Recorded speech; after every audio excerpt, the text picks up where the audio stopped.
Hey everybody, Steven here, and for this video I'm going to show you guys a technique that I use with my post-rehab clients that have trouble engaging their glute. So maybe it's not firing, and that usually has to do with the fact that they maybe sit for long periods of time and they haven't been super active. You'll usually hear this called glute amnesia. So for this, I'm actually going to loop this a couple times so you can kind of see everything. Now for this, you are going to need a loop band. That's what I'm using here. I have about a 1/2 inch loop band. You can get a 1/4 inch one or maybe a little bit smaller. You wouldn't go necessarily super large with this. If I wanted more tension for this, I would actually just simply back up further from whatever point I've anchored it to. If you'll notice, it's actually high, so it's about the middle of my thigh or my hamstring that I have this placed. You might need to tinker around with that. You actually see me kind of shift it around a little bit. You got to find your sweet spot on this.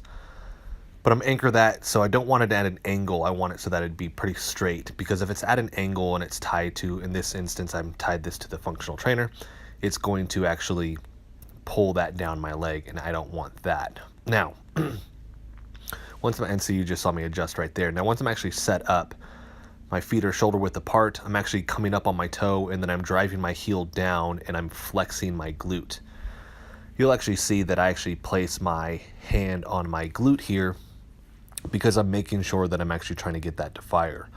For a lot of people, they just don't have that neurological connection to the muscle. So when we go and we say, hey, do you feel this exercise here? Do you feel this here? There's just not that connection to that. So we want to slowly over time get them connected to what we're trying to get them to engage. In this instance, the glute.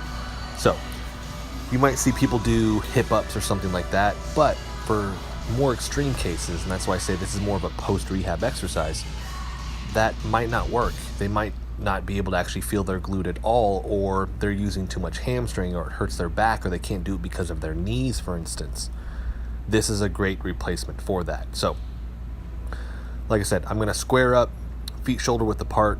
That band about the middle of my thigh, might be a little bit higher, might be a little bit lower. I don't want to go too low though, because then that turns this into a different exercise, which is called a terminal knee extension, which is for my medialis, and that's really for patellofemoral syndrome stuff. But with this, as I drive the heel down, I'm trying to squeeze my butt as tight as I can.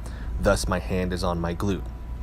So you can actually use this, and it takes time. Don't think that you're just going to do this and all of a sudden you're going to connect to it.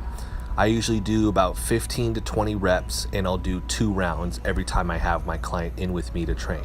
Then I'll give this to them as homework. So I usually want them to do this about 3 times a week. The more they do it, the more they'll build up that neurological connection to the movement and to their glute, and they'll see those improvements then over time. And then we can transfer, and we can actually start doing hip ups and glute bridges and things like that as well, hopefully eventually progressing maybe into lunges and squats and things like that. So hopefully this helps anybody that's having some problems that need some post-rehab exercises for engaging the glute. Thanks for watching.